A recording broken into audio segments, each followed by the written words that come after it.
Welcome to the Wise Mind Happy Hour. I'm John. I'm Kelly. Welcome. Yes, welcome back. Your therapists. Yeah, your podcast therapists. Do you think we mention that we're therapists enough?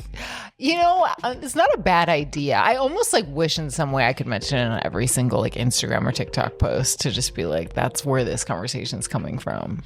I feel like it could go either way where it's like, oh God, these people actually are therapists. With some of the stuff we talk about. Totally 100%. They're like, I'll give that degree to anybody. But then also, then they're like, oh, okay, I get it now because they're therapists. Yeah. They're not just two randos. Yeah. I mean, we're random, but I don't think anyone would think that about our primary content at the center of the episode. That's a good point. If they're just listening to the first 10, 15. Yeah, they might be like, interesting. And we're always joined by Josh, our producer. Yeah. Welcome. Josh. Very professional. Welcome back. Yeah, very I'm professional. here. Oh, wait, you're always here. Right. And I'm always here. Yeah. Totally. And I'm always under your bed. And I'm always atop. Oh my God. Episode. Yeah, thanks everyone. So Yeah. that's about it. So yeah, Oh my well, gosh. let's check in. You know what? Wait, speaking No, of we're that. not checking in. Speaking of that, that thanks everyone, and just closing down the episode. Sometimes I think about that. I've never mentioned it on the pod, but one will be talking about a topic and one or both of us will be like, it's really hard to manage that. Just going well, that's our episode. Well, good luck to you out there. Yeah, that's just kind of a cliffhanger. Yeah. I'm going to start doing that every time we say it's hard. You should, hard. we should just end it. Just end A it hard right stop. there. Take care out there. Bye. The cops found me. They finally found me. They found us and they're taking away our podcast. Oh my God. Okay. Yeah, let's check in. Let's check in. It's been a while. You mentioned that you've been watching some Olympics. Well, the Olympics are on. The Olympics are on. The Winter Olympics. Which, are you more of a summer or a winter? I'm definitely more of a summer. I get obsessed with the Summer Olympics. I haven't even flipped on the Winter Olympics, sadly. I kind of like the Winter Olympics. I don't know if I wouldn't say more, but I definitely think there's events that I don't watch ever. Yeah. And summer. No, in the winter ones. There are events that I just never watch, so it's kind of entertaining to watch something every 4 years that you don't really. Oh, you mean I never watched speed skating. Right, never. I never watched luge. Right. Or anything. Yeah. Yeah. I think what's interesting about the Olympics right now is that there's all of these the storylines that go along with it. So there's two in particular that are interesting. So there's one called Penis Gate. Stop. No, I'm not. That's a real thing. Whoa. Penis Gate. I can't believe this hasn't hit my TikTok. Have either of you heard of this? No. Pizzagate? Did I say that? Pizzagate. I'd be into that game. I'm just drawing upon my working knowledge. Penis Gate. So tell us about Penis Gate. So Penis Gate is apparently, and this is all obviously I'm not reading straight from an article, but apparently ski jumping, you know that event? Yeah. So you go down a huge hill and then you have to stay in the air really long and go a really far distance. You're almost like a flying squirrel. It looks like a flying squirrel. Right. So apparently there are some athletes who might be trying to cheat by making the area around their genitals larger so that there's more surface area to catch the wind. And apparently the way that the suits are designed, if you can get that area a little bit wider and things like that, you can apparently add more distance to That's wild that it would be. So apparently there's multiple ways that people are doing this. One of the ways is by injecting your penis with substances to make it larger so that the area, this one's going to be explicit, or this podcast. That's okay. I'm sure it's all over But the anyway, internet. I was like, this is a wild story. Whoa. So I don't think it's been confirmed yet, but apparently there's this talk that athletes are trying to do this to get a competitive advantage. Jeez. So that their suit has more area and I was thinking you were going to say that, like, oh, they're like padding the suits or like. Right. Well, it's kind of like that. Because, like, how could injecting your penis make enough difference that you have more surface area to go further in ski jumping? I mean, we could probably look up this right now. Yeah. But I mean, it must be more true. funny to just I mean, talk maybe about they're really injecting it. And it's like, I think they are really I think they're trying to like make. That would hurt. I mean, it's like swelling. The length at which people go to cheat it's crazy. Is wild. It's crazy. Didn't they say that about like Lance Armstrong? He was like for them to find the like winner of his race that was the winner like by the person who wasn't doping, they had to go to like the 34th person because everybody else was doping. It's like people just did it. The length at which, no pun intended, people are going. Good God. Penis game. To get that gold medal in ski jumping, which like everyone's going to forget. No one's going to know. Yeah, no one's even going to know. I mean, I shouldn't say that. There's probably a huge ski jumping community, but somewhere. As there are. What do you got there, Josh? Official stance. According to Google AI. The International Ski and Snowboard Federation has dismissed the reports as wild rumors with no concrete evidence. Really? But that's what they said about every kind of doping. So the fact that it was even a gate, but now it's wildly irresponsible for me to bring it up. Well, honestly, penis gate. It's so outlandish. It almost feels like it has to be true. I don't know. I haven't been following it close enough to know that it's now already being dismissed as rumor. So crazy. Okay, what's the second story? So the second story, and I say this one for a second because I feel like you'd probably enjoy this one a little bit more. And I think this happened today. The bronze medalist in biathlon. Do you know what biathlon is? No. So biathlon is that event where you are cross-country skiing and then you stop and you have like a rifle on your back and you shoot like targets and then you get up and then you cross-country, you know? Okay. So apparently the guy wins the bronze, and in an interview with the press after his win, he's like tearing up and welling up. I didn't see the video, but I read some of the quotes. Apparently he used that as the forum to talk about how much he regrets cheating on his girlfriend. Oh my God. And what an idiot. And they like broke up like very close to the Olympics. And so it was almost like him saying like, God, I hope we can get back together. And I made such a mistake and she's a little, and I'm not laughing because I mean, obviously like breaking up with somebody it can be heart-wrenching, but the fact that he used the forum, he's like, it's been a really long week and my head hasn't really been in the Olympics. He used like his post-race press conference to like talk about the fact that he cheated. One last, oh my God. And they broke up. Wow. So, I mean, God, it's like, it almost makes you think like to have the ambition to become an Olympic athlete, you gotta have kind of like a screw loose a little bit. I mean, and I'm a therapist saying that like, I'm playfully, but like, come on. You're working your whole life for this moment, and then it just turns into you welling up and crying and snotty and saying, I gotta look for that on YouTube. I gotta get her back. Oh my God. Yeah. I forget which country he's from. I believe it's a Scandinavian country. Wow. But yeah. Jeez Louise. So, see, the storylines of the Olympics, not even the events. Is it wise? I mean, don't even watch the Olympics for the Olympics. Watch it for the drama. For like the tea. Yeah. Oh my God. Well, I had seen an influencer talking about they weren't American Olympians, but two different female Olympians, like maybe one like silver and bronze or something, and their male partners got on stage to propose to them. Okay. And she was a little like, this is their moment as women. Like, get the hell out of here. Stop making it your moment. Right. Like to the partners. And I was like, oh, I totally get what she's saying. Like, I kind of agreed. I also think it's like so cheesy to propose to someone like on camera or whatever personally. But yeah, it was a little bit like, let her like achieve this thing as a woman with the other women on the stage instead of like hurrying those other women off and like proposing. It's like a little bit ridiculous. Yeah. But then hearing this story, that knocks those clean out of the water. He's a Norwegian biathlete, Sturla Holm Lagreed. Oh my God, I'm going to have to watch that. And he said, 6 months ago, I met the love of my life. There's a quote, the world's most beautiful, sweetest person. Now, he's saying this after he literally competed in this event and got a medal, right? So it's not like this is like an interview. Right. Like, it's like his thinking speech. Yeah. And 3 months ago, I made the biggest mistake of my life and cheated on her. I'm not quite sure what I'm trying to say by saying this now, but sport has taken a back seat in recent days. I wish I could share this with her. Did anyone did the commenters? I hope, I haven't seen the video of it, but I gotta watch. He said, I hope that committing social suicide might show how much I love her. I have nothing to lose.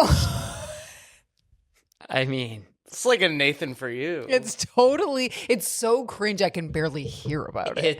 It's so horrendous because it's almost like would be better if she dumped him. It would be like more like sweet or something. It's like Hugh not only like ended things, like he's like sabotaged them.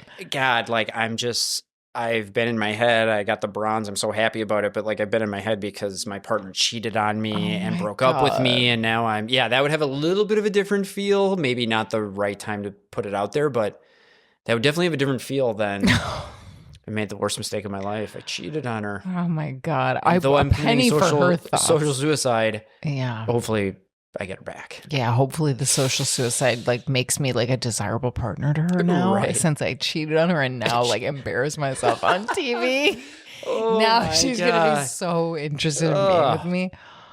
God, and it's like 10-1 if this woman got back together with him, he would just cheat on her again. Yeah, and then he'd probably cry about it somewhere else. In 4 years when he wins the.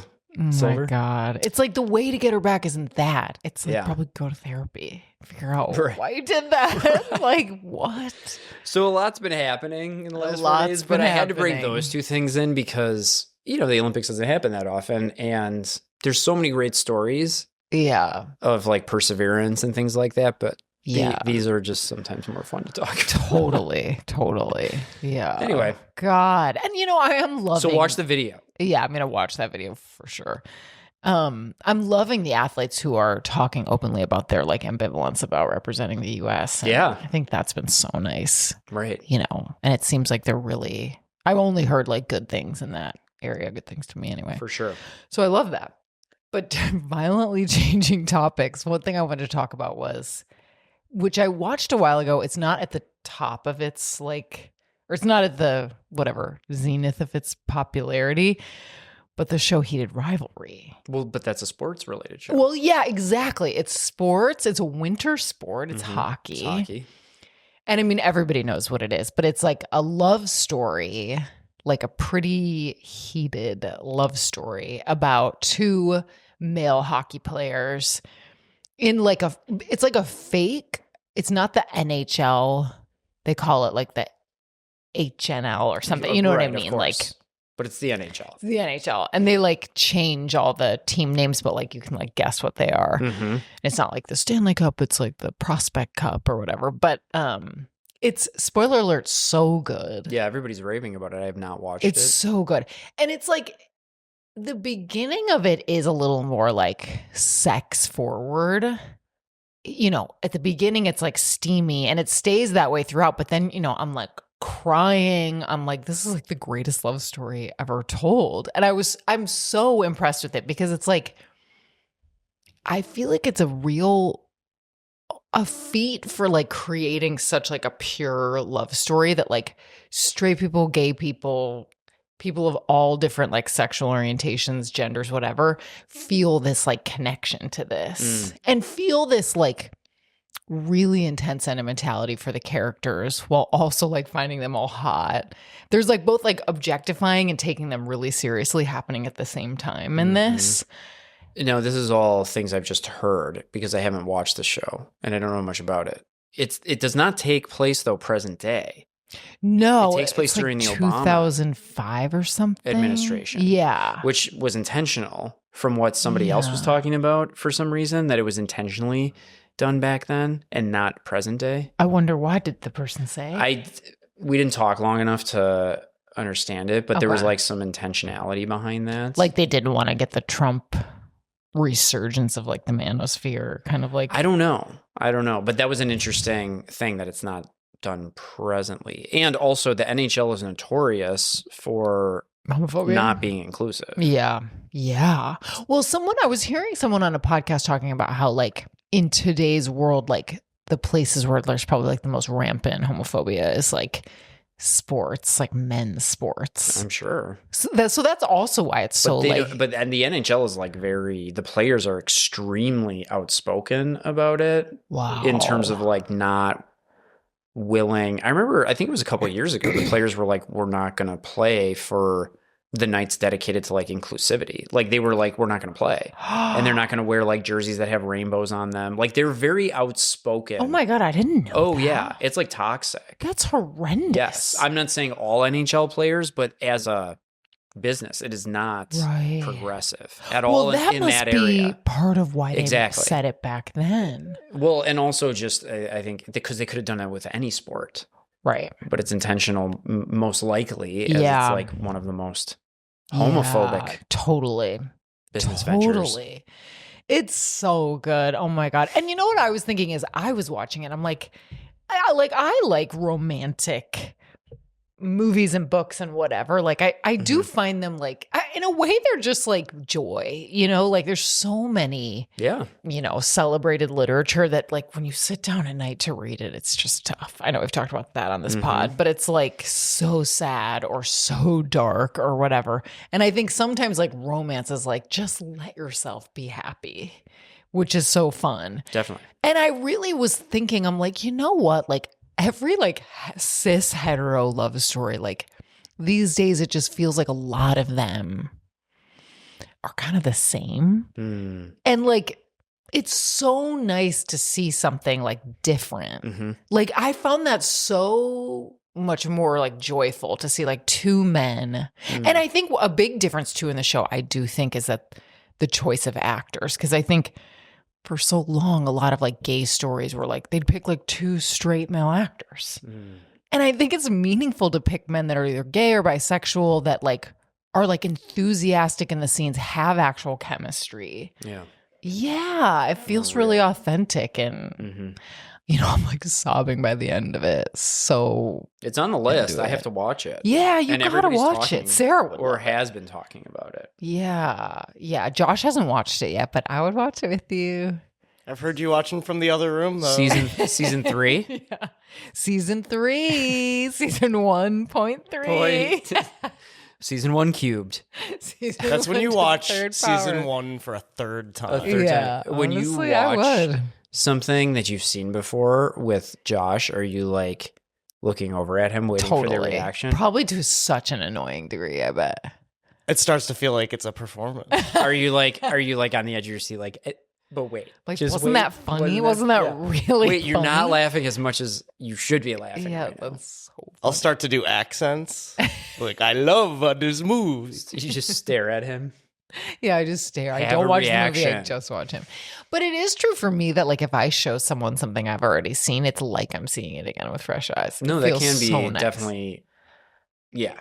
Yeah. Yeah, you were saying that with your kids. Not that I think necessarily your kids should watch Heated Rivalry, but... No. But it is like watching some of the stuff that we grew up with, Sarah and I, with them and them seeing it for the first time. It definitely makes it like, oh my God, I've seen this movie 100 times. But like I'm laughing so much harder now because they're like dying laughing with it. Oh, that's so fun. Yeah, it is fun. That's so Especially fun. when they get older and they're starting to watch movies that you enjoy more than like animation ones, you know? Yeah. Yeah, totally. Which is good. You know what? Speaking of that, I don't know if we said this on this pod, but we showed a long time ago, or like whatever, a half a year ago, 6 months ago, we showed my niece B movie. Did you ever see B movie. B movie?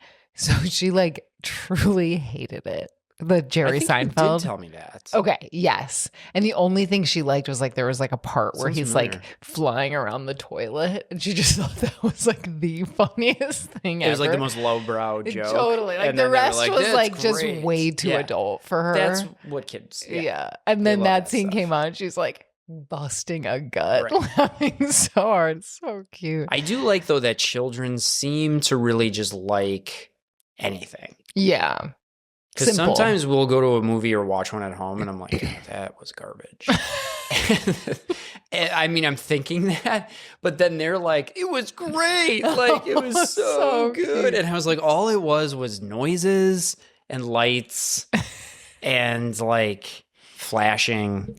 It just was. There was nothing there. Yeah. That's what I'm thinking. But to see them like just be enthusiastic about it and not have such a critical mindset with it is a little bit refreshing, because it's like, oh my God, I could point out a billion things wrong with that movie, and they're just like, it was so funny, it was so this, and it's like, okay, Wow. I need to isn't calm that- down a little bit. Yeah.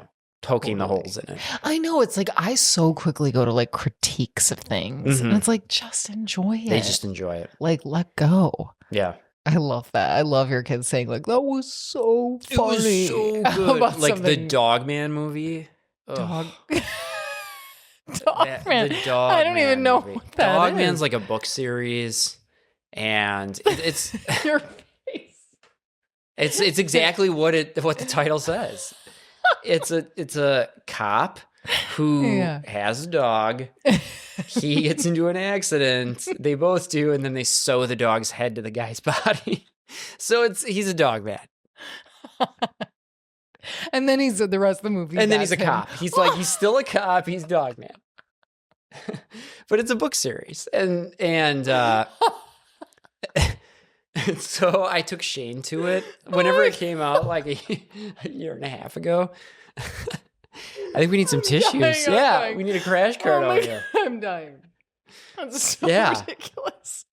I guess I love it too. Yeah, you love it. And one of the robots in there is ADHD, so 80 Oh. ADHD, like exactly.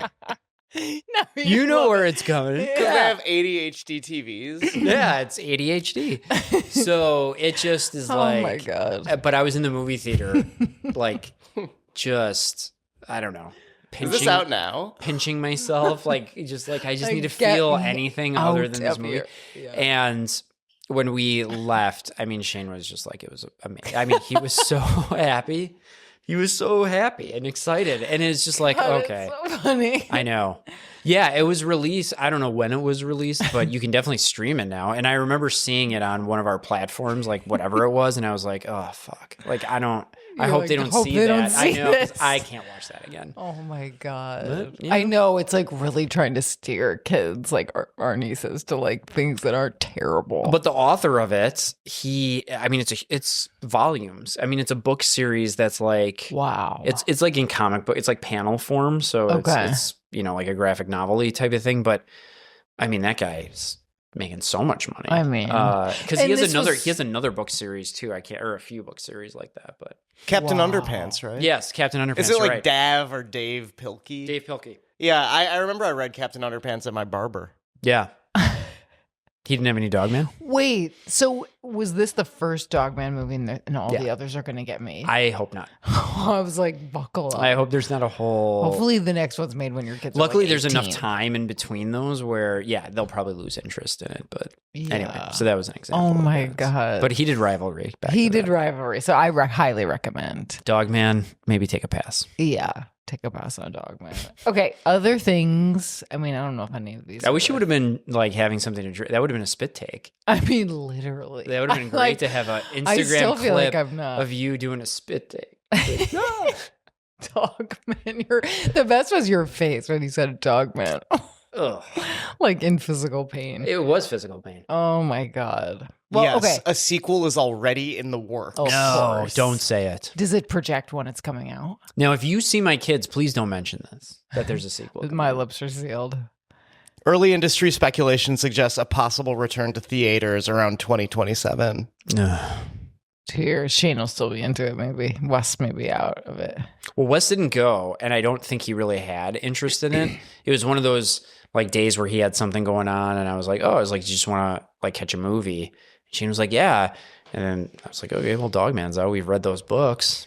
Didn't know what I was getting into. Oh, no. Yeah. What other options would there have been for him? Anything? Probably not that many, because usually there's only like 1 or 2 kids movies out. Yeah, at a like time. at a time. You're lucky if there's 2. Right. You know, and especially this was maybe a year and a half ago, so he was even younger, so there's even less options. Yeah, man. But anyway. Okay, so what else you got in the in my hopper? little cooking corner, couple things, or I guess we could call it like a food corner. Kelly's cooking corner. Kelly's cooking corner. I made this Allison Roman. Oh, you know what they finally got at Trader Joe's? They got chuck roast. Mm. And they must have literally gotten it the day I was there, because I went to the counter to put it down, and the guy like ringing me up and the guy bagging, there were actually 2 guys there. They didn't know what it was. They were both like, chuck roast? They're like, when did we haven't had this in 10 years. And I was like, I know, I always look to see if they have like bigger cuts of meat there. Right. It's back. It's back. So I got it. In a And big way. I made Allison Roman has a lamb and potato stew, but I actually made it with beef. Mm-hmm. I should just make it with lamb one day, but it's like, you never really see a big lamb at the store. I'd have to go to a butcher probably. Yeah. Paulina. Yeah, Paulina, which I think Paulina is like kind of expensive. It is. Yeah. Yeah. I mean, you're paying for the quality, but it is expensive. It's good quality meat. So I made this and it was pretty good. You make it overnight for 10 hours in the oven. So you leave the oven on all night, which I know some people are not comfortable with. Turn it on this time? I did. I did, and we both smelled it in the middle of the night. Perfect. Both of us had to go to the bathroom in the middle of the night and smelled it. And it smelled great. I bet it did. And I wondered if the neighbors could smell it, because sometimes when our neighbor over there cooks, I can smell it. So you made it, and then it's ready in the morning. So you had it for breakfast. We had a little bit for A breakfast. little stew breakfast. And then I put it actually in the fridge, because then some You of the can scrape fat the fat off, yeah. Although it was like a pot little roast, right? hard. Yeah. It was a little hard to get all the fat off. So next time what I'm going to do is I'm not going to like mix it up before I put it in the fridge, so that it's easier to get those big chunks of fat out of there. But then we had it later. I didn't know if my younger brother was going to come over. Shout out to John, the other John. The other John for the Super Bowl. For the Super Bowl. He didn't end up coming over. So Josh and I just had the lamb stew / beef stew, and it was great. Well, that's a good Super Bowl I know. dinner, a stew. Totally. That's nice. That was kind of my mindset. Like, if we do watch the game, that's what we'll do. What'd you guys eat for the game? Just pizza. Easy for the Pizza. kids. Oh, We went nice. over to a friend's house so the kids could play, watch a little bit of the game. But it was pretty boring. Yeah. The game. The game. Yeah. But yeah, we just had pizza because that's just easy. You had gluten free. Gluten free. Nice. Pizza makes it has a gluten free crust. So Nice. And you ordered it, or did you bring it over? we picked it up. So I feel like, the other thing that happened is Josh and I, we were like wanting to find a sushi place to go on Saturday, because we like haven't gotten sushi in a while. And I like found this place. I didn't even tell Josh how I found it. I don't even remember how I found it. I was just kind of like, oh, here's just like a place for sushi in like the West Town area. It's called Hero Izakaya. So it's fully not a sushi place. It's an izakaya, which like they had like the only sushi they had was like 4 hand rolls, just like one little thing like that. Yeah. So I fucked up the sushi getting, but it was really cool in there. It was very like sexy, and like the lighting was crazy, and it was a cool like big circular bar that went around the whole place. nice. The staff was really nice. The drinks were really good, and the food was really good.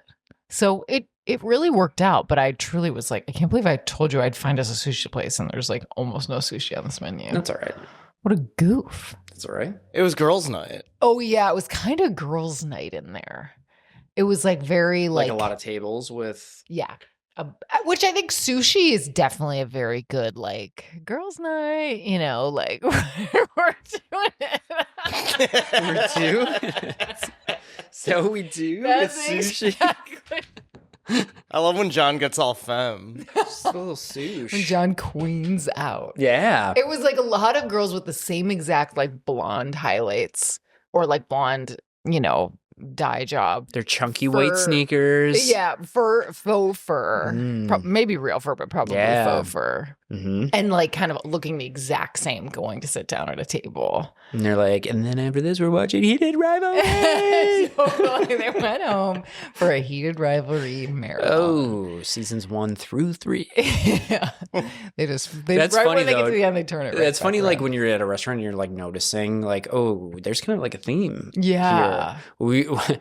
When we were at a restaurant a couple weeks ago, somebody got great news, and all our table could talk about was who's going to go over there and ask them what the news was, or like what are they celebrating, because everybody was so happy, and it seemed like they had just gotten it like while they were there in real time. And so we were like, what do you think they're celebrating? And I think we asked when we were leaving, and it came to be that one of the people that was sitting there, their like daughter got into the college she wanted to get into. Oh, okay.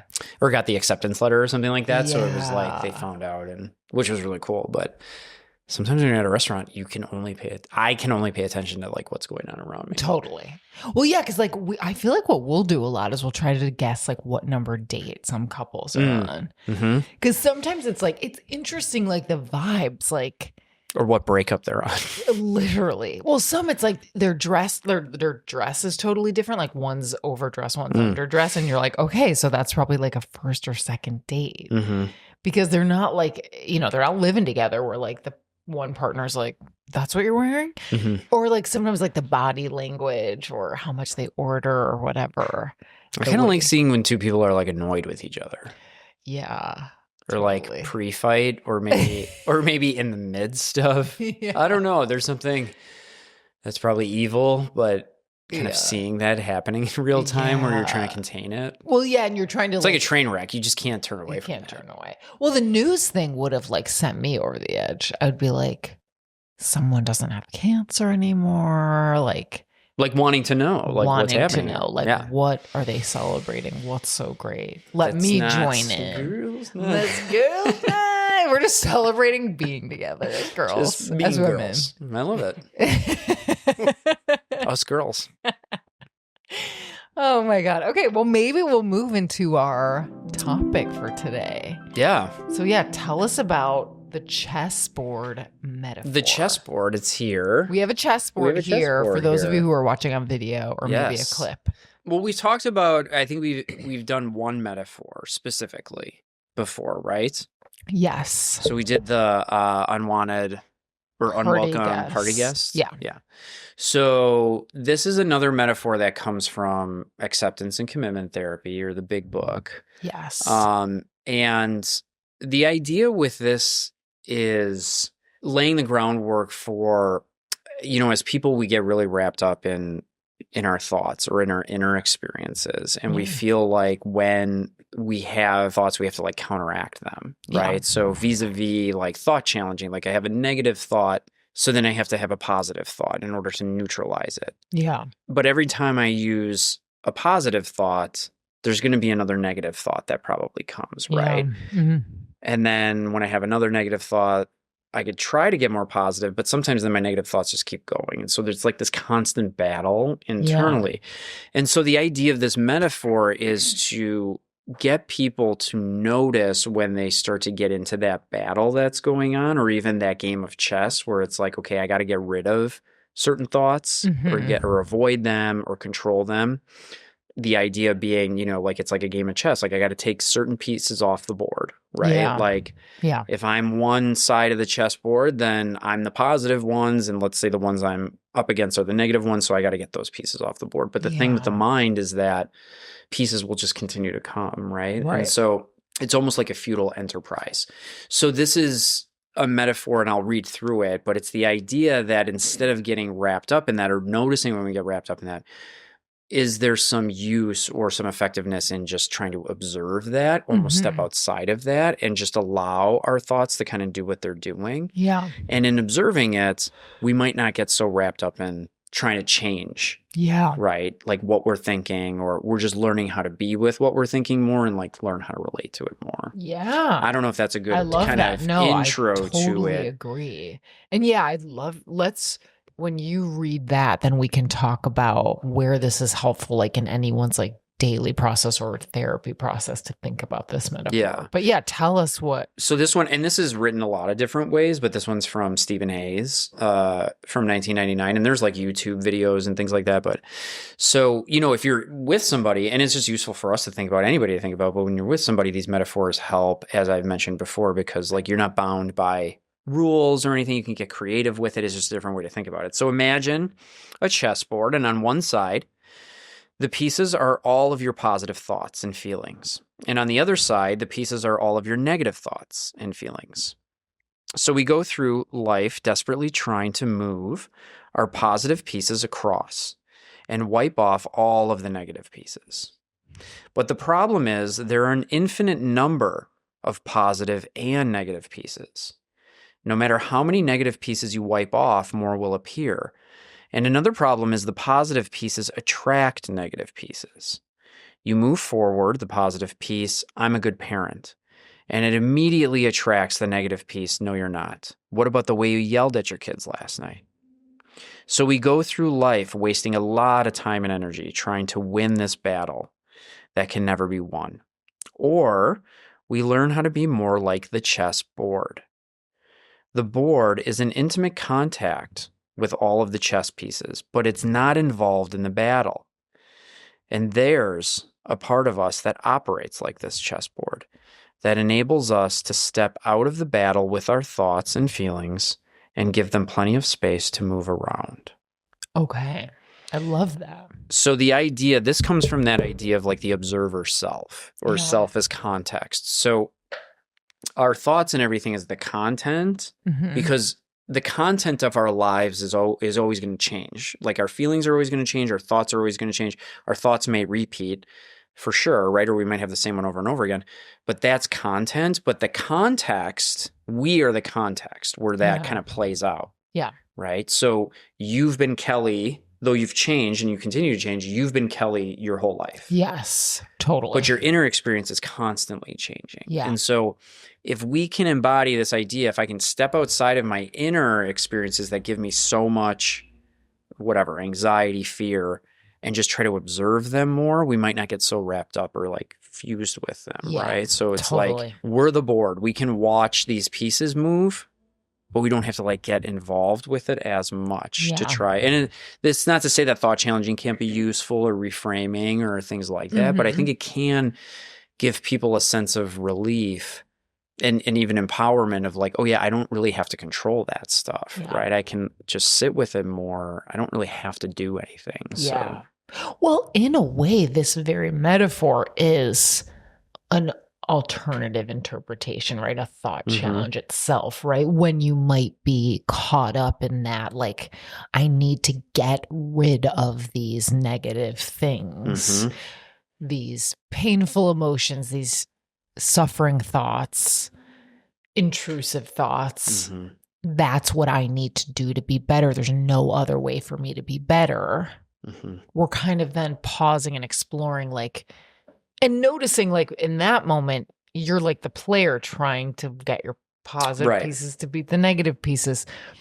And really, like, what if you thought of yourself as the board? Yeah. And there doesn't need to be, you don't win the game, you just house the game.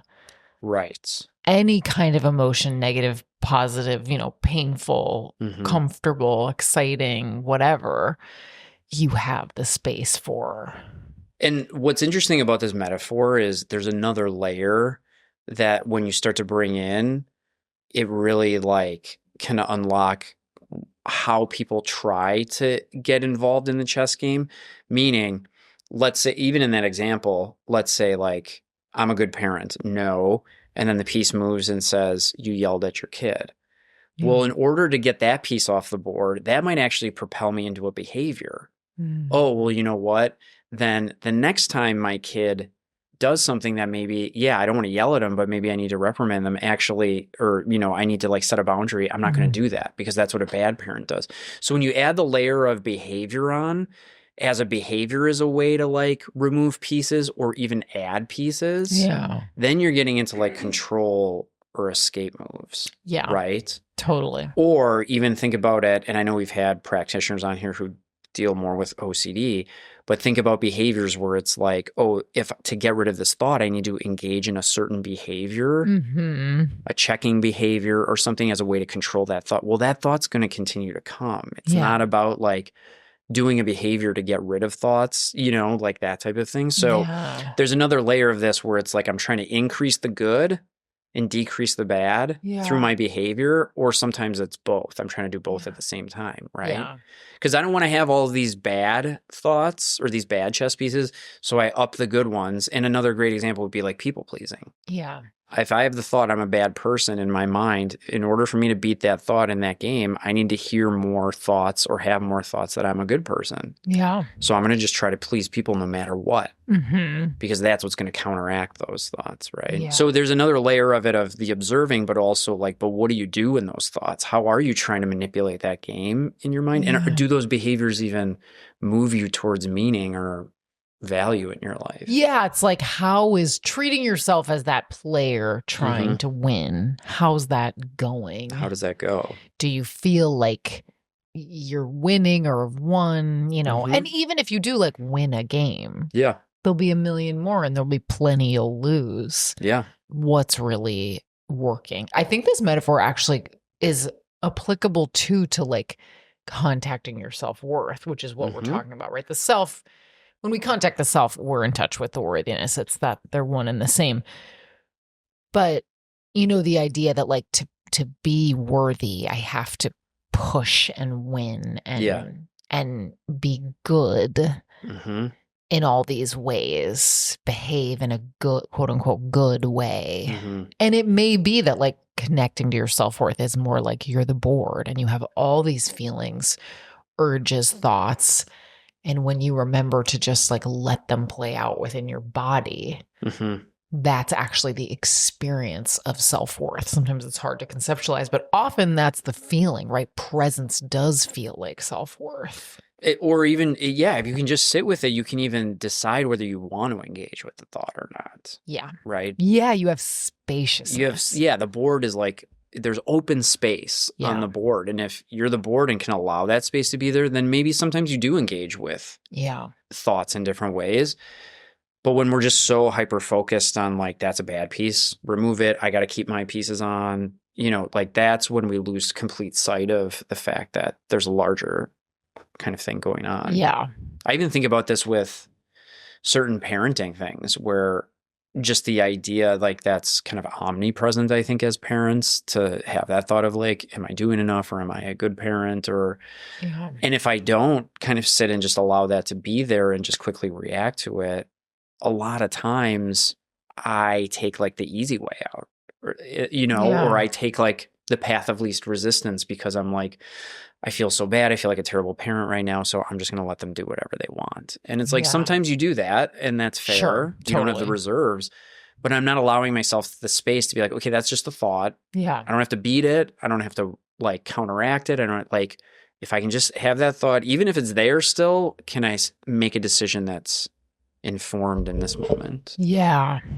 Which is hard. Sometimes I even use humor too, like with, like sometimes they're not bad thoughts, but just thoughts are like, oh, people are uncomfortable, like in this situation, and so I need to make them comfortable. Yeah. And so my like control move there is like, or to get that piece off the board is like, I got to make a joke, or I have to, you know, get rid of that. I have to get rid of it, and sometimes that's fine. We talked about using humor. Context is important. Humor is funny and it's great, and sometimes it's like I don't have to get involved in my thought process kind of telling me like, this person's uncomfortable. It's your job to make them comfortable. Yeah, so you have to like do something. Yeah, I feel like I have this a lot with like thinking someone or suspecting someone is mad at me. You know, feeling like to be okay, I've got to like get them to like me again by like being really nice. Sometimes it's so hard to tell when that's me like using control moves and trying to beat the game, or when it's value aligned. Like there are times that's really challenging. Well, I think the piece can be there, but it's like, what's your relationship to the piece? Are you really trying to get that off the board? Or is that piece guiding you in having a conversation with somebody where it's like, did we have a rupture? I'm feeling some tension. Does there something need to be addressed? Or right? I don't think it always has to lean into like I think it can be useful to like engage with the piece. Yeah. But maybe not necessarily like leaning in so heavily to get rid of it. Yeah. Trying to control it. There's a practice too, right? If I get this sense someone's mad at me, have this thought someone's mad at me, this person's mad at me, there's like a period at the end of their text or something. Or sure. Yeah, sure. Or bubbles and then no response. Oh my God. It's getting me distressed Kill that now. feature. Yeah, totally. But it's like I notice that if I can notice like what is like the piece coming up in me. Right? Like when there's like the thought that they're mad at me, that's one piece. And maybe connected to it is like the feeling of shame or fear that's with that. Getting in touch with the self, the wise mind, right? This chessboard part of me is like really noticing the pieces without trying to get one to win and one to lose, like get rid of one, pump one up. It's more of that, like, can I make allowing space for them? Just notice them, be with them, not try to control them. Right. And then when you notice, right, like I feel this like fear and shame, and I'm thinking that they're mad at me. The question might be like, can I feel those feelings, have that thought, notice that thought, and go to that place of like, where is that innate wisdom, right? When you're holding that spaciousness, the wise mind is there, the values come up. And you could even ask yourself, right? Like, is there something for me to repair that I'm aware of? Right. If so, then it may be worth repairing, apologizing, or asking them if they need something. Or oftentimes I'll recognize like there isn't anything I'm aware of. Like no rule I broke, no concrete idea that I need to repair. It's kind of more a vague sense, which probably means I just need to be that bored. Yeah. Sit with it, sit with that feeling. And that can be painful. Definitely. And like the more you really allow the sitting with it, it actually can be easier to hold because the self, the board has the ability, it has the bandwidth. Right. And it's more like remembering the board is there and you're the board. Yeah. I heard someone once describe it as like that steel bar that runs through you and it's like always with you. That part of you that retains through everything, which all of us have experienced, like you were saying. We've experienced ourselves as the same person throughout every experience. Like that's the part of you that has all of the space. And you're you through it all, right? There's that meditation that embodies kind of getting people to be the observer. And I always find that no matter how many times I hear that meditation, is very empowering. To me, it's like, think about fears or emotions that you struggled with that have resolved. Think about the ways you thought about things in one way and now you don't think about them. It's that idea where it's like we get so wrapped up in our internal experience thinking that that's just the only experience that there's so many things in our life where it's come and gone and we're still somehow this same person through all of that, all of those storms we've gotten through. And so I don't know, I always find that very empowering and this idea very empowering where it's like, God, when we get so wrapped up in like trying to change everything internally, we're missing out on like this idea that like, if I don't have to put so much effort and be so effortful in that. Yes, totally. Striving. I mean, it's like striving what we talked about last week. And like that self as context metaphor, which maybe or a meditation that maybe we'll read at some point. But I love that part that says like, think about issues that you worried about that are now resolved. Yeah. Like it was the same you that felt so weighed down by that. Or like you would never get out of it or that it's never going to be different or that was still you. That was still you and it resolved and like noticing that infinite you that's like there. And like, this is making me think about parts work and like how this applies because really like our parts our protective parts are often really trying to get other parts off the board. That's where those like polarities of us come up, right? Like you know, an avoidant part might really want to get rid of a impulsive part, you know, or whatever.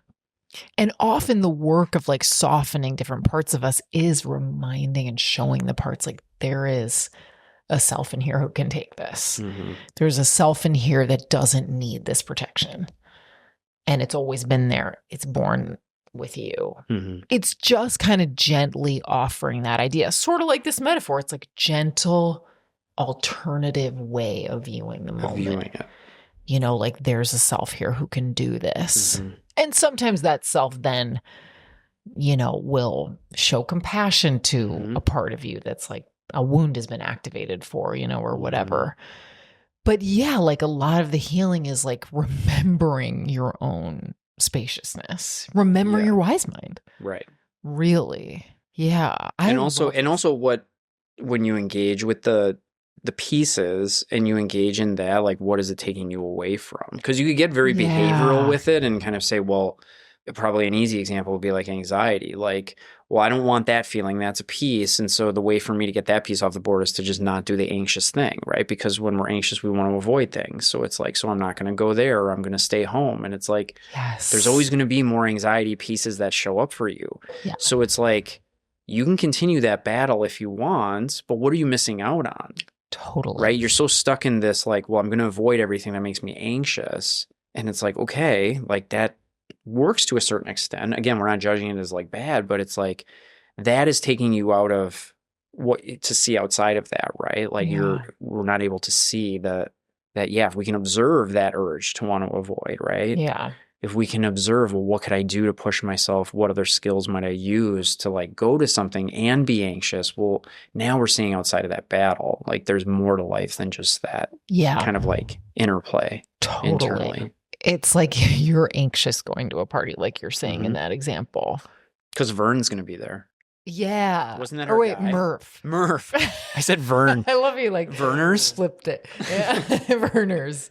Old Vernie. But see, this is another thing where it's like, if you were my client and if I had a better memory with you, we could bring in this other metaphor. Oh yeah, you do get anxious when you go to parties, right? Remember we talked about Merv and how Merv shows up. So continue your thought, but this is the usefulness of metaphors when we work with, what I feel like when we work with them is because if they land and it's something that really resonates, you can call back to that. Remember we labeled Merv, right? You get anxious at these parties, right? Like that type of thing. And maybe you're in a moment where you're trying to beat Merv. Yeah. You're trying to get Merv off the board.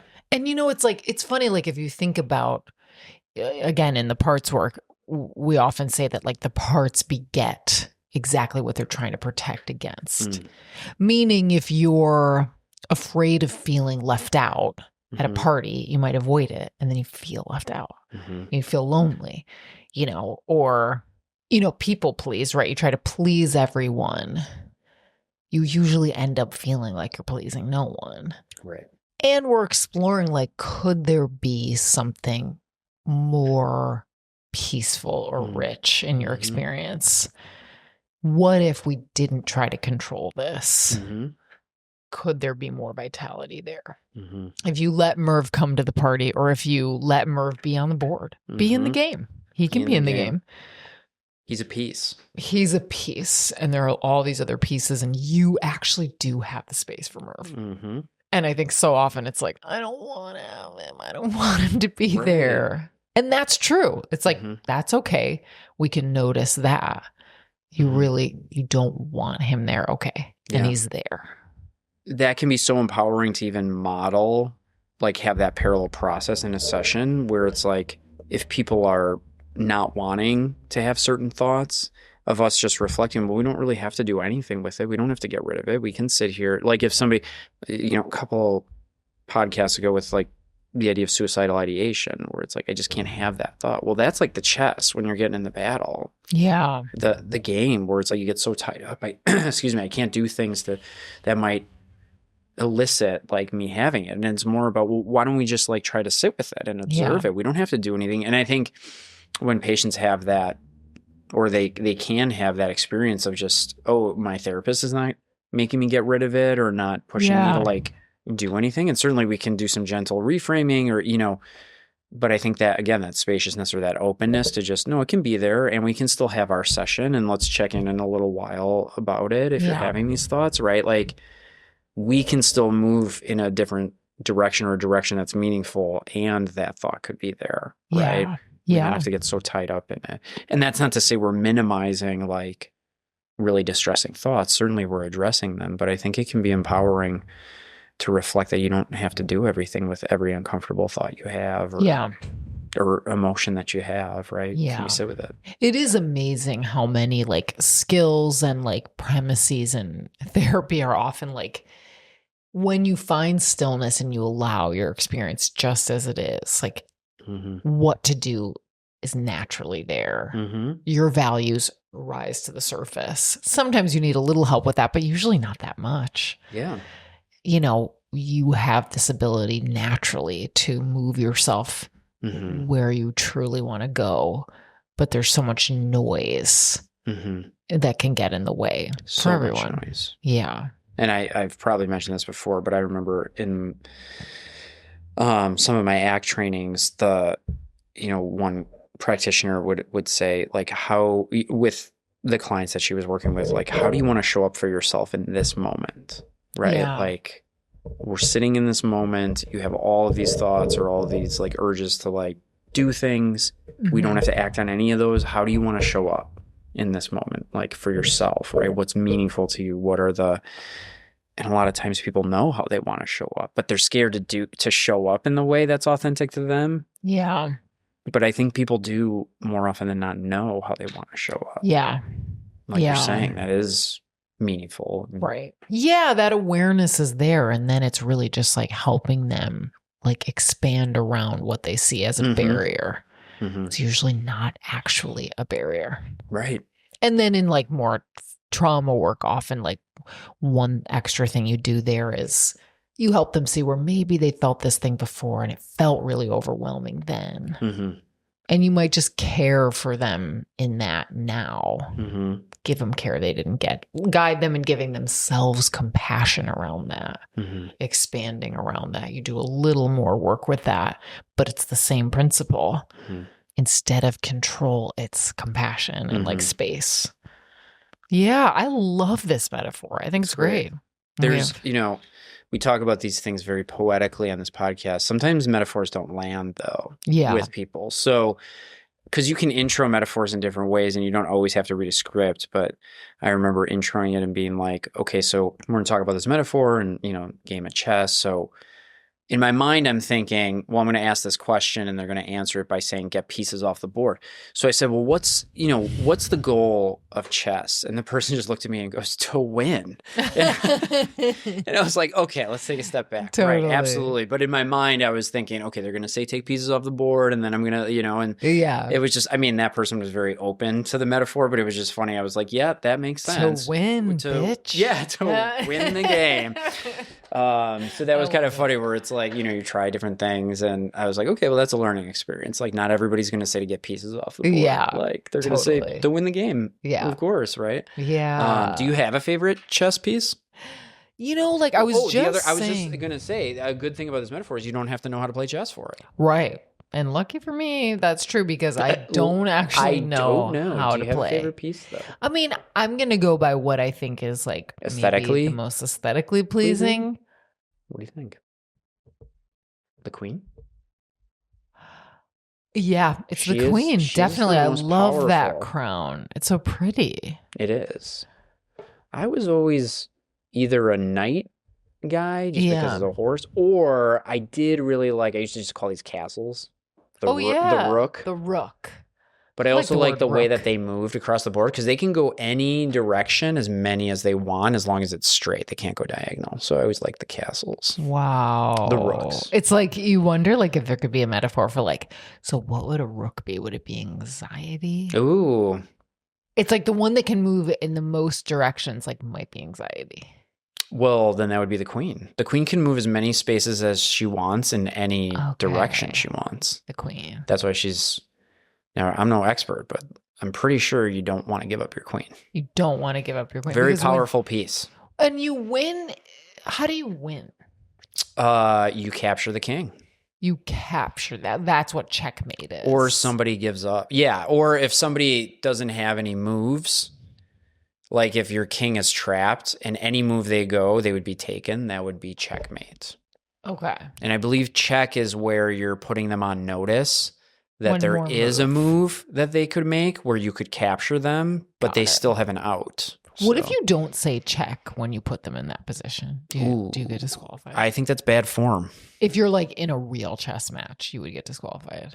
I don't think a real chess player would not know when another chess player is in check. Totally. I think that would, I mean, one, I think it's bad form. Two, I think it's pretty obvious to most chess players when, but the casual game, right, you might, Yeah, you might I forget. might not notice, oh, whoops, I didn't say check because I didn't realize I was actually able to take it. I think that's, if it's a friendly game, I think it's okay. Yeah. What about you, Josh? Any favorite pieces? The horse is so funny. The knight. The knight. The knight. horse, It's the little horse. The little horsey. I know. That's what you call them as kids. You Yeah. know? Yeah. Bishop. Wait, look at Bishop's this fun because the bishop's got the little gash in its face. So Wes had a, Oh yeah, you said this. Wes I forgot. had a like party at the end of the year in school one year, and he was like, oh, we can bring any game. And that was like, it must have been second grade maybe, where he was really into chess, and he was like, can I bring your chessboard? And I was like, yeah, you can bring my chessboard. And he came back with every piece except one of the knights. I wonder if some kid like pocketed So, it. or it just like fell out. I Yeah. mean, Wes is so conscientious that I think he felt really bad about it. I was like, it's fine. We'll just find like a little knight. So Yeah, it's fine. It's just ruined. it's just ruined. Just kidding. I actually got this board when I was, I think in high school. I think I got it in like Door County or something like that. So Wow. it It's doesn't get really much use. I don't nice. play that much, but Yeah, you it's just a nice whip it out visual. when you want to give this metaphor. I just put it out when I want to look impressive. Yeah, totally. And then I say, King's Rook to 8-5. You know, that always sounds impressive. Yeah. But man, did chess spike in popularity with the Queen's Gambit when that Oh show came out. yeah. Did you watch that? I didn't, but everybody was talking about it. I watched it. You Did know you what's like it? unfortunately to me, it was one of those shows where you're like, okay, I feel like this is going to be kind of like a steamy, like sexy show, and I was kind of into that, and then nothing really less ever sexy happens. than chess. Like it's like they kind of built it up like that, and then by the end, I was like, really? It's just like chess? That's it? Hmm. So.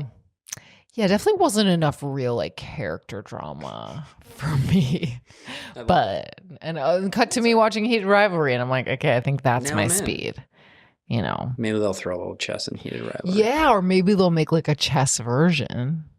That would be so cool. With little hockey players? Yeah. Oh, Little hockey Heated Rivalries? a little Yeah, I like hockey that. player. I love it. Okay, well maybe we'll move into our How Wise Is It? How wise is it? How wise is it to ask for advice? Mm. First thoughts.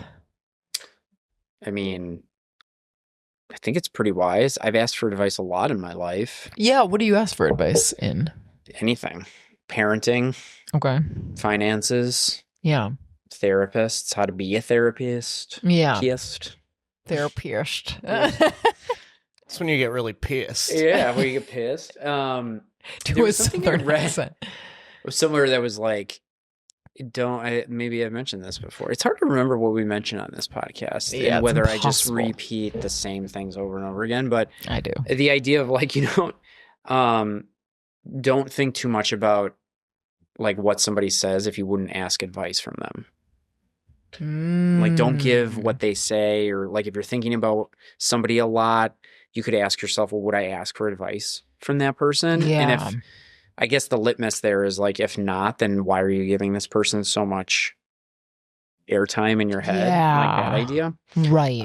But that was one of the initial things that made me think of, where it's like, yeah, you don't just ask anybody for advice. right. You know, you got to be, Yeah. I think it's wise to be a little bit more intentional Right. about it and making sure you're not just asking to hear what you want to hear. Yeah. Yeah, like to be picky about who you ask it from. Yes. Yeah. Like, are there certain areas where you wouldn't ask somebody for advice? Like context, topics? Well, you know what's like a really tricky area is like health advice. Ooh. You know, I mean, it's all over the internet and like it's all over everywhere. And there's plenty of people. You could ask multiple doctors for different advice, you Right. know, and multiple. Right. Yeah, I was listening to a podcaster talk about having moved to LA, and he's like, I'm learning in real time, like you truly cannot ask people in LA for anything, for any advice around anything medical, because they will give you the most ludicrous advice, you know, of like what to do, like go jump off a cliff in Ojai instead of like get that checked out at the PCP. Right. You know, so it's like, that I feel like I'm really skeptical of. Sure. But you know what I find is like, and this is maybe like a version of advice, but I find like people's own personal like relating concretely to like an issue I'm navigating and hearing what they did. It's like not quite advice, but it's like one idea to explore. That's probably my favorite kind of like guidance when someone's like, well, when I was in a similar situation, here's what I did. I tried to steer clear of like relationship advice from people. It's a real that's something that I tried tricky area. Steer a little bit clear of. Yeah. Meaning I didn't really intentionally ask for a lot of like relationship advice. Yeah. I don't know. Did you ever have the urge to get it and like stop yourself? Yeah, I mean, certainly like situations would arise where I'd be like, I'm not really sure like what to do here. You know, definitely getting like feedback. Yeah. And sometimes I just felt like it wasn't helpful. Yeah. It never really landed with where I felt like, I don't know, almost maybe by asking, it almost confirmed, yeah, no, that's not really me or what I would want to do in this situation. So maybe it was a way of confirming maybe the things that I already knew or something. Not that the person was wrong, but I think it cemented more if I had that reaction that it's like, oh, I think I'm really actually leaning in a different direction with this or something. I don't know. God, you bringing that up like totally reminds me of a moment where I like asked for advice on something and the person gave back such poor advice that it was like, thank God for this. Yeah. Because now I can hear my own wise mind. Right. It was like kind of funny where I was like, oh, that wise mind, good thing she's in there, because it was like dating advice. And it was like a situation where I think it was like a guy had not texted me for a couple of days. It wasn't Josh. I learned later that Josh waited between texts because he was writing really, really thoughtful messages. And I mean that. You're a very good, thoughtful texter, but you're not like an over texter. I'm an under texter. You're like long, thoughtful messages, but like you'll go a while without responding to a message. Yeah. You're like in the zone. I have texting OCD. You have to craft it. Yeah. And I have OCD. Totally. My mom loves your texts. She's like, Josh always has the most thoughtful texts. I love your mom. And my texts are like, sure. Great. The emoji game is off the chain. Which is great. It makes me want to do more emojis. Yeah, totally. Remember when he sent you a gluten-free donut? Yeah. I mean, I laughed out loud when I read that in my office. That's a gluten-free donut. That was my apology. No, it's great. Incredible. So creative. But like I had said, like, you know what I think I'm going to do is I think I'm going to put it out there. Like, let's meet up. And if they don't respond to that, then it's like, I'm almost going to clear the air with this person. I had suggested that. And I was like talking with this person. I was like, what do you think? And they were like, I definitely wouldn't do that. I would just like kind of hang in there and like wait and see what they text you and just kind of go along with it. Like it was almost like let them be vague and unclear and like string you along. And I was sort of like, oh, thank God I'm in touch with myself enough to know I'm definitely not going to do that. Because if I reach out to a guy and say like, hey, you want to get together again? And they're turned off by that, then they are definitely not the person for me. You know, in an early dating situation, if someone can't handle that or can't be like communicative enough, it's like, I don't even think that's like a bad guy. I think it's sort of like, oh, we probably just like aren't gonna like each other that much, you know, because like I'm gonna want more like clarity around the plans and like let's just not bother with this kind of thing. Yeah. What's the difference between advice and feedback? Is advice like more direct in telling you what to do? Yeah, I literally, I think the literal maybe difference is like feedback can just be like a mirror. Okay. And advice has to have that like, what do you kind of telling you where to go and what to do? Yeah. Maybe feedback like sometimes has advice, and like advice is often just like has a reflecting of who you are, what the person sees. Yeah. But I really like your idea of be really considerate of who you ask. Or it's like if someone gives, unsolicited advice. We could talk all about unsolicited advice. Yeah. Some people, there are certain friends that I have that lean almost as if that's a little bit of like their agenda is almost to convince you what to do in like conversations. 100%. And also like make the argument for why what they're doing is like the best. Yeah, totally. Oh, it's so annoying. Yeah. Yeah. Or it's kind of like what they're always making the argument of like why they're right. Yeah. Or something. Yeah, and sometimes that's like subtle. It's not subtle emotionally when you're with people like that, but it's like subtle in like the wording. It's hard to like describe those moments. But yeah, it's sort of like, well, I'm doing all the right things. I don't know about you.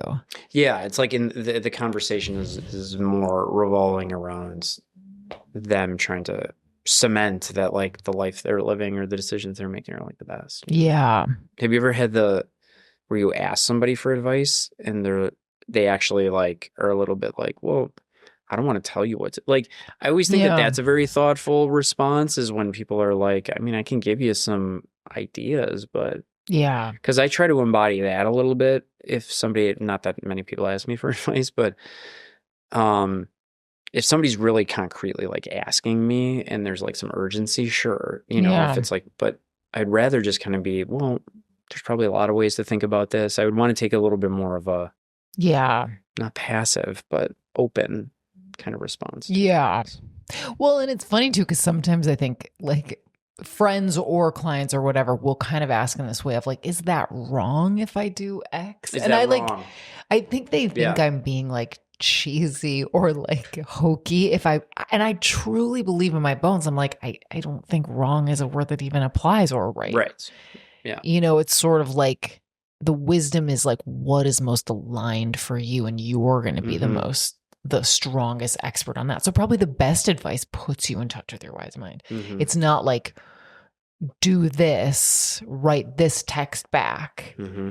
It's sort of like, well, you tell me what you want to communicate.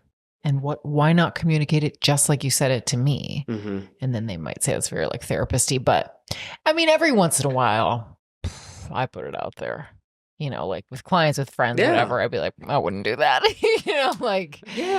And I actually, even though I'm not a parent, sometimes if I hear something alarming in the parenting realm that like I feel like most people would know, like that could be damaging. I'll sort of like want to think twice about that. In there. Yeah. Like you might just want. Well, often that'll come up when someone's like, I think I'm just not going to bring it up. When someone's like, I think I'm just not going to sweep that under the rug. Yeah. Especially if it's like with a child. Sure. I'm like, so here's how I could I'm just not going to repair with them.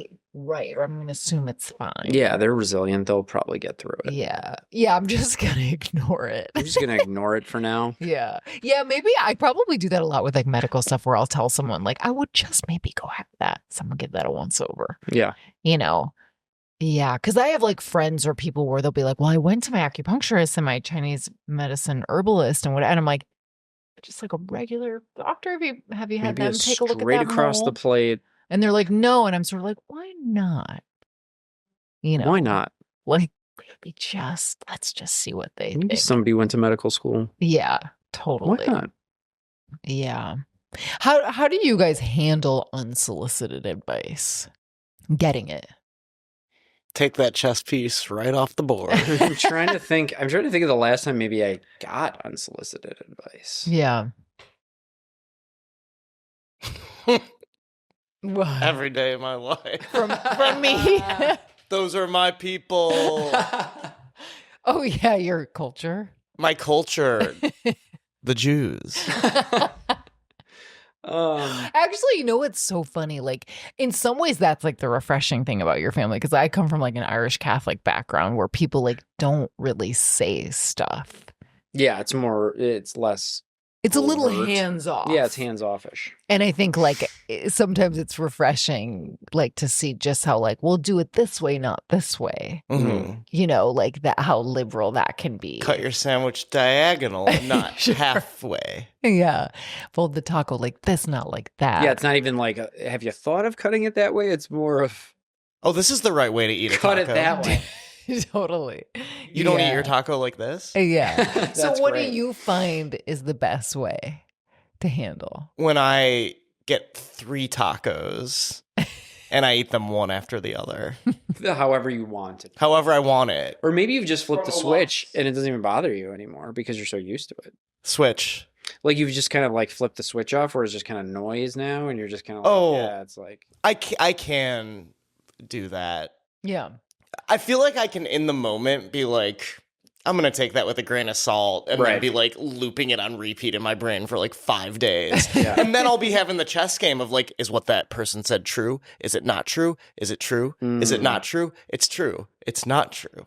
So, but you know what's amazing with that? We can name like, what's the piece you're trying to get off the board there, you think? Certainty. Uncertainty, right? Ooh. Yeah, you're trying to remove the experience of uncertainty. Like you're probably never going to know if it was like, quote, right or wrong. So here's my takeaway. Asking for advice or being open to advice is always wise. And if you're in your wise mind, you are going to know if you should follow it or not. Yeah. And I would say just like blindly following any piece of advice, I'm trying to be binary here just for the sake of argument, is never wise. I agree. Wait, say that one more time. I missed it. Like, never just, like, literally do anything anyone says, because you have to filter it all through your wise mind, but always be open to anything anyone says. Yeah.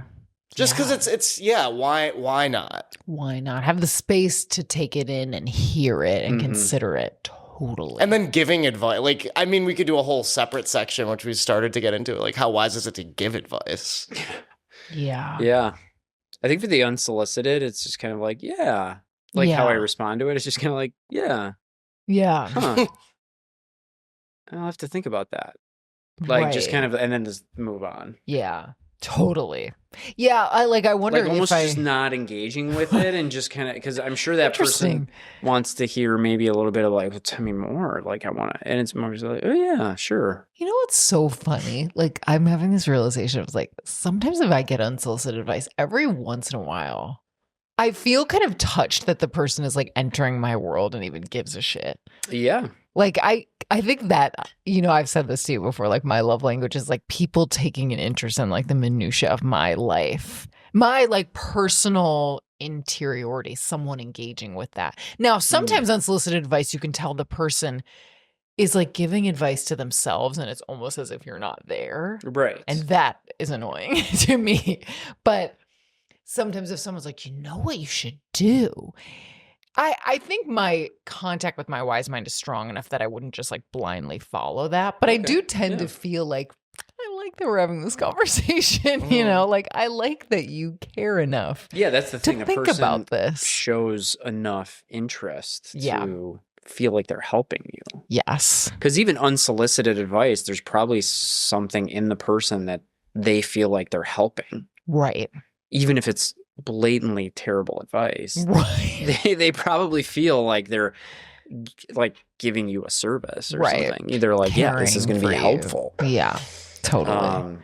I mean, I dream of a day where maybe my boys will come to me more for advice. Not that I want to like give them or tell them what to do, but that would be a really refreshing thing to have, like your young ones kind of come to you as like a wise person who's lived some life. Would you ever ask them for advice? Sure. On like anything. I mean, I asked them for I asked them for advice on the podcast. Yeah. Like what should our wise mind be? Or do you think we should like lean more into this type of question, or, you know, and just getting their ideas out there because they think about things just so differently. I'm old, I'm rigid. Totally. I need like young minds that are flexible that can tell me things I haven't thought of. Right. That are so curious and Yeah. open. Yeah.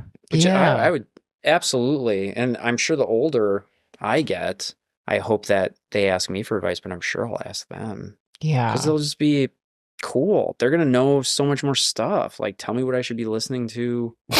What are the cool jams? What was that? Sorry, I was like, maybe you should be checking out Dogman 2. Yeah. What are the cool movies? Dogman. Dogman. I'll never It all comes stop back. laughing at Dogman. Have you seen it? There's no Dogman 2. Trick question. Oh, good point. We're going to get a screener for Dogman too. Oh my God. Okay. So we think it's wise. It's probably wise if you're in touch with your wise men, which is maybe a cheat answer, but It's wise. What are you looking for? yeah. And who are you cultivating this from? Yeah. Who are you going to? Yeah. Because asking for advice, like you can be careful in who you ask, and you don't have to take it, even if the person is a trustworthy source of advice. Mm-hmm. Yeah. Totally. I have had over the years, like numerous clients kind of tell me like, I know you're not going to give me any advice on this. I know you're not going to give me any direction, kind of as like a joke. And tell me what to do. Yeah. But could you please this time just tell me what to do? Mm-hmm. I've had that like throughout my career, and it's kind of like a running joke. You never give me help in this concrete way, which is funny. But then sometimes I'm like, well, we'll see. You never know. I might be feeling advicey today. Yeah. Maybe I will. Yeah. Sometimes with like really, really concrete things. Sure. You know, like, should I wear these boots if I go to that or that? If we talk about something that inane, I might be like, do this. If it's a girls' night sushi. It's girls' night sushi, like pull out the fur. Yeah, why not? Go why not? for it. Give a shoulder roll. Get a couple of rolls going. Yeah. Yeah. Okay. So it's wise. Yeah. Yeah. Okay. Yeah. Okay. Like, yeah. Okay. So that's our episode. Thank you so much for joining us. Thank you for joining us. Talk a little bit about chess. Yes. John, where can people find you? butz.jonathan@gmail.com. What about you? You can find me at kkpsychotherapy.com. And Josh, how about you? You can find me at Josh Bayer, Bayer, films.com. I'm going to plug the Mandy, Indiana album. Good music's coming out all year. Check this one out. Maybe you'll like it. Mandy, Indiana. I haven't talked to you about it because it's kind of very noisy electro rock, almost punkish, with like a female punk lead singer. And I looked up the lyrics. They're very angry. I think she's a victim of a recent sexual trauma. Oh, okay, of course. So that really informs the lyrical output of the album and also the musical output. Yeah. And I can't stop listening to it. Wow. It's like just fun enough if you're me. Okay. And meaningful, cathartic maybe. For the rest. You could like maybe dance to like a few minutes of it. Yeah. Okay. Recommend. Mandy, Indiana. Indiana. And thank you to Blanket Forts. Thank you, Blanket Forts. No, thank you to Blanket Forts. Okay. For our music. Yeah, we gotta have Blanket Forts on the podcast. We gotta have Blanket Forts. We have a guest coming next week, though, right? Yeah, we do. Stay tuned for that. Should be really exciting talking about biofeedback. Yeah. Okay. Thanks, everyone. Take care. Bye. Later. The Wise Mind Happy Hour podcast is for entertainment purposes only, not to be treated as medical advice. If you are struggling with your mental health, please seek medical attention or counseling.